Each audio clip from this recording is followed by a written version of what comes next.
si on prenait tous les talents qui travaillent à tes côtés, qu'est-ce qui te rendrait encore unique, indispensable?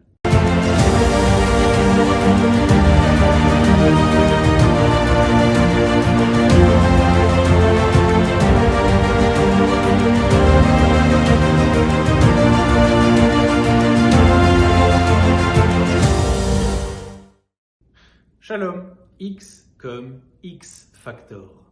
Quel est ton facteur X? Quelle est ta valeur intangible? Qu'est-ce qui te rend unique? Si vous connaissez PayPal, Facebook, LinkedIn, Palantir, vous savez que le dénominateur commun entre toutes ces innovations s'appelle Peter Thiel. Un entrepreneur incroyable qui en 2012 va réunir les quelques paramètres d'une entreprise à succès.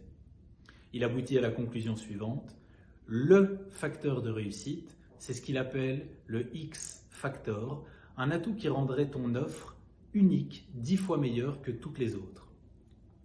Eh bien, peut-être que cette règle s'applique aussi à notre personne. Quel est ton X factor? Qu'est-ce qui te rend unique? Dans la tradition d'Israël, on trouve cette idée de manière flagrante dans le livre de Kohelet. C'est là-bas qu'on y découvre un roi, Kohelet ben David, le roi Salomon, qui se distingue de tous les autres rois par une valeur intangible. Une valeur qui reviendra plus de 50 fois au cours du livre, la sagesse. Sagesse dans la nutrition et l'hygiène de vie, Noeg bechorma bayayin ou babassar, avec une consommation modérée de vin et de viande rouge, mais aussi sagesse dans la stratégie d'investissement. Bechorma baniti li batim, natati keramim, c'est avec sagesse que j'ai construit des maisons et planté des vignobles sur le long terme.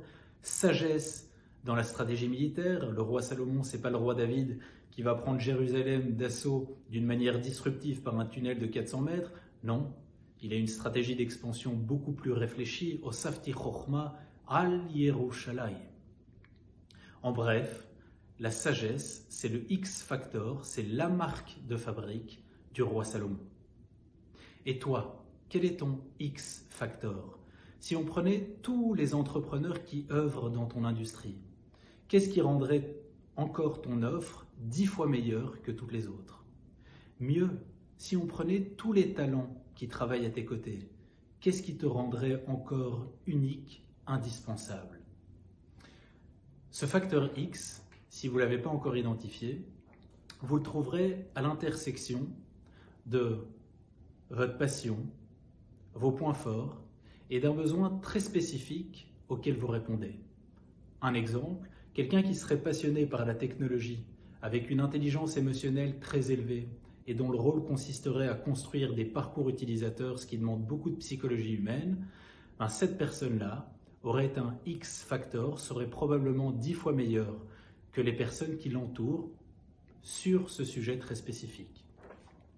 Et toi, quel est ton X factor et comment tu comptes l'utiliser cette semaine pour être encore plus accompli personnellement et professionnellement?